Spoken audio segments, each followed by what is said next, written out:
esse é o início de mais um programa Tudo Posso, o que é melhor, sempre na sua companhia. Bom demais ter a sua companhia todos os dias para dividir, para compartilhar tudo que a gente aprende juntos aqui no nosso programa.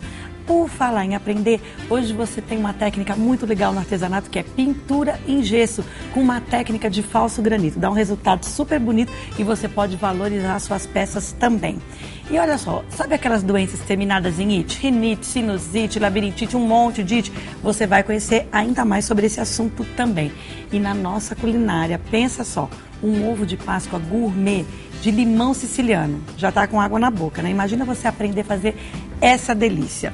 Agora, tá tudo muito bom, o programa cheio de novidades e de delícia, mas a gente precisa também falar de um assunto sério. Este é um daqueles temas que ouve-se muito, mas sabe-se pouco. A exploração sexual infanto-juvenil transformou-se no terceiro mais rentável comércio mundial, atrás apenas da indústria de armas e do narcotráfico. Segundo dados da Unicef, cerca de 250 mil crianças estão sendo exploradas sexualmente no Brasil. A Secretaria de Desenvolvimento Social endossa a campanha contra a exploração sexual de crianças e adolescentes, incentivando a população a denunciar casos de exploração sexual infanto-juvenil no estado de São Paulo. Para falar mais sobre esse assunto, eu recebo o meu querido amigo e secretário de Desenvolvimento Social, Rogério Amã. Bom dia, Rogério. Uma honra tê-lo no nosso programa. Bom dia, Sula. É um grande prazer estar aqui no seu programa e eu que agradeço o privilégio do convite. E principalmente para falar de um assunto tão sério e que eu fico feliz de ver que a Secretaria apoia a campanha contra esse tipo de situação, né, Rogério? Especialmente em época de grandes eventos, como a gente acabou de passar pelo Carnaval. No Carnaval, o índice de denúncias ele tem um acréscimo significativo.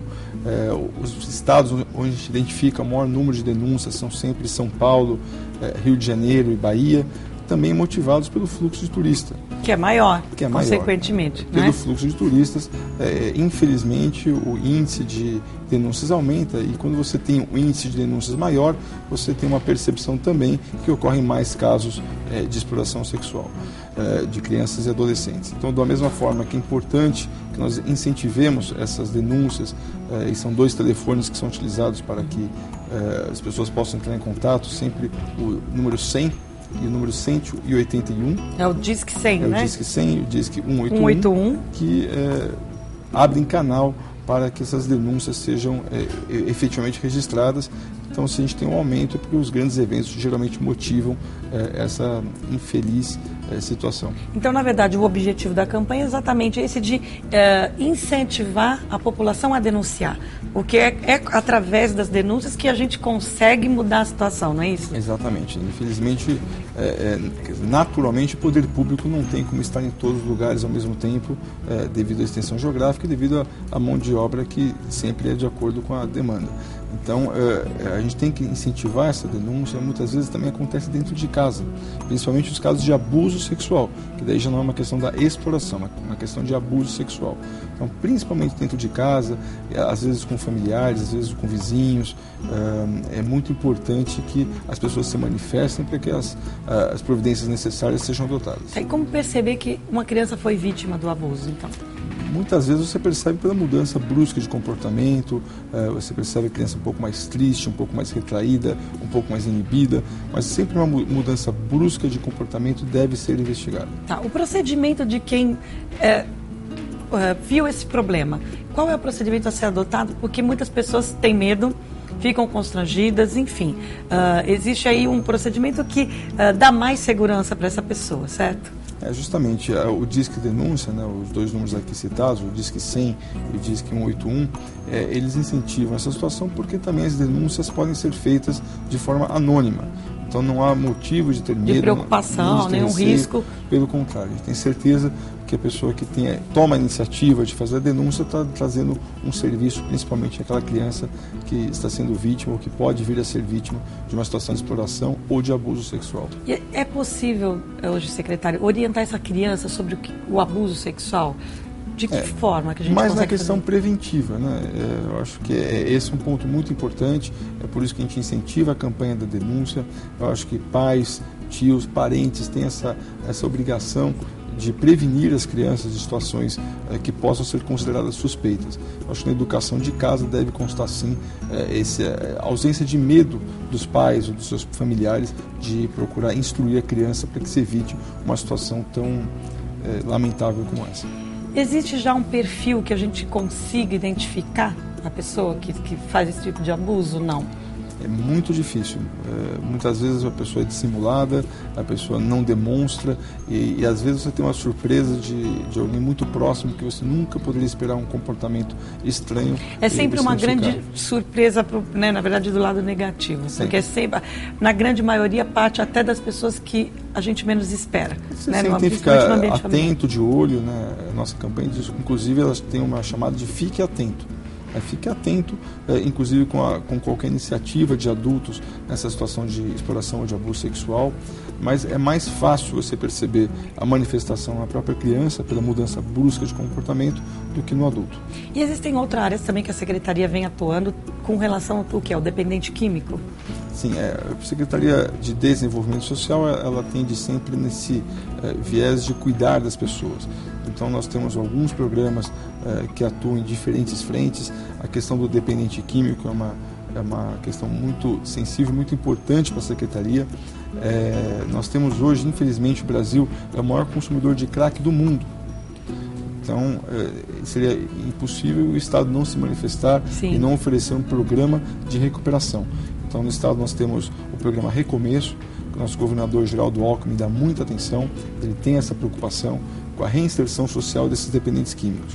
Nesse programa Recomeço, o dependente químico já estabilizado, que já está numa fase de entender a necessidade de voltar à sua reinserção. Na verdade, de reintegrá-lo na Exatamente. sociedade. Então, o papel da Secretaria nesse trabalho. Perfeitamente. Então, ele de forma voluntária procura essa internação, né, que a gente oferece por 6 meses. O Estado paga esse tratamento, um valor de R$45 por dia, até que ele esteja plenamente recuperado. Para que ele possa se estabilizar. Se estabiliza primeiro, passa por essa recuperação para depois sim a gente promover a reinserção dele com a sociedade. Tá. De que forma é feito isso? Por exemplo, eu tenho um dependente químico na família, como que eu conheço esse programa, como que eu chego até esse programa e posso usufruir, inclusive? Né? Essa é uma questão muito importante. Para que o programa ele tenha efetividade, não é o familiar que motiva a internação do dependente. Porque se o familiar tem que tomar a iniciativa, é importante. Isso a gente chama de internação involuntária, ou seja, o familiar que procura a internação. Só que para o familiar procurar a internação, significa que o dependente ainda não está pronto para essa processo porque ele de recuperação. precisa querer. Ele precisa querer. Esse é o primeiro critério do programa Recomeço, que é a internação voluntária. Então, na grande maioria, quem procura é o próprio dependente? É o próprio dependente químico. Que é excelente, porque já temos aí, vamos dizer, a intenção de uma mudança de situação. É por isso que a gente já considera que esse dependente químico está estabilizado, já pronto para o processo de recuperação. Bom, os outros programas que a Secretaria tem nesse sentido de estar dando apoio à população, porque é esse, como você falou, o papel da Secretaria de cuidar do cidadão, né, de estar preocupado com o desenvolvimento social, exatamente isso. A gente tem o hábito, Sula, de dizer que a Secretaria mais bonita do governo do Estado de São Paulo verdade, é a nossa. Sem dúvida nenhuma. É justamente porque tem essa missão, essa bonita missão de cuidar das pessoas. Então, a questão dos dependentes químicos que aqui foi citada, outra população que precisa desse cuidado, que precisa dessa atenção do poder público são os idosos. Então nós temos um programa bonito que é o São Paulo Amigo do Idoso, que oferece 2 equipamentos importantíssimos, que é o Centro Conviver, que pode chamar que é um clube da terceira idade, com atividades de entretenimento, de socialização, que aproximam a população da melhor idade de sua comunidade e promovem esse envelhecimento ativo. Dão mais felicidade nessa fase importante da vida, que a felicidade é uma mola propulsora para que ela tenha mais longevidade. E o que está incluso nesse programa do idoso? Esse Centro Conviver ele oferece jogos, oficinas de canto, oficinas de artesanato, aulas de dança. Então, o idoso que está nos assistindo e que de repente fala assim, me interessei, né, eu quero participar. Qual que é o caminho que ele vai percorrer? Sempre procurando o seu município, né, sempre procurando principalmente a Secretaria de Assistência Social. Tá. Do seu município para conhecer a oferta de equipamentos. Esse é o Centro Conviver e o outro equipamento é o Centro Novo Dia. Como é que ele funciona? Esse já é para o idoso semi-dependente. é aquele que precisa de um atendimento, às vezes tem horário para receber remédio. Tá. Então ele passa o dia nesse equipamento durante todo o período de trabalho dos Como um familiares. É um clube mais intenso. Porque no Centro Conviver ele escolhe as atividades. Então ele pode ir uma vez por semana, 2 vezes por semana, 3 vezes por semana. É a critério dele. É a critério dele. A gente chama de idoso independente. O semi-dependente, não. Ele vai de segunda a sexta, no período que seus familiares estão trabalhando. Como se fosse uma escola. Como se fosse uma escola. Como se fosse uma escola. Como a gente faz com os filhos no período escolar. Exatamente. Né? Então o idoso fica lá, ele recebe esse atendimento, promove esse cuidado, tem integração, tem essas atividades de socialização, evita uma possível depressão, ele ficar sozinho em casa, acidentes domésticos. E vai ter a convivência. E à noite ele volta para a família. Então ele volta para esse vínculo familiar. E volta fortalecido em todos os sentidos, animado. Né? Eu tive, por exemplo, em Botucatu, num dos nossos equipamentos, eu conheci uma senhora que ela tem uma cegueira, né, nos 2 olhos por questão de uma diabetes. Ela conta que ela ficava sozinha em casa, triste, ela tem essa semidependência, enfim, ela tem cega dos 2 olhos, então os familiares precisam trabalhar, eles não podem abrir mão do trabalho, da remuneração. Aí quando ela começou a participar das atividades do Centro Novo Dia, participou de oficinas de canto, canta muitíssimo bem. Descobriu até novos talentos, né? De repente a pessoa descobre um talento no centro de convivência como esse. E eu perguntei para ela qual que é a importância que ela dá para o Centro Novo Dia. E a resposta dela foi a mais satisfatória possível. Ela falou: hoje eu sou feliz. Então, essa é a satisfação que o Estado tem de oferecer esse cuidado com as pessoas. É o que o secretário falou. É, sem dúvida, a secretaria mais bonita, né? Porque eu faço ideia de quantas histórias o secretário ouve aí nas andanças pelo Estado. Em cada lugar que chega é uma história nova e sempre não tem como, né, não se emocionar, não tem como não se envolver com aquela história. Por cada lugar que você passa, em cada programa. Eu acho que, por exemplo, no programa para o dependente químico, você deve ter muitas histórias, não é isso, secretário? Na verdade, não tem como você não se emocionar, não se envolver e não utilizar isso como uma mola propulsora do seu dia a dia. Então, cada dia você acorda mais animado, mais motivado a buscar este acolhimento, essa situação de promover a felicidade e o bem-estar para a população. E é bom saber, né, que o Estado está proporcionando isso para a população. Né? Tem os canais, né, que a pessoa pode consultar todos esses programas, entra qual canal que ele tem como que a gente possa conhecer esses programas para que eles entendam. É o próprio site da Secretaria? Geralmente ele procura a própria Secretaria Municipal de Assistência Social, né, para saber efetivamente qual que é a oferta local.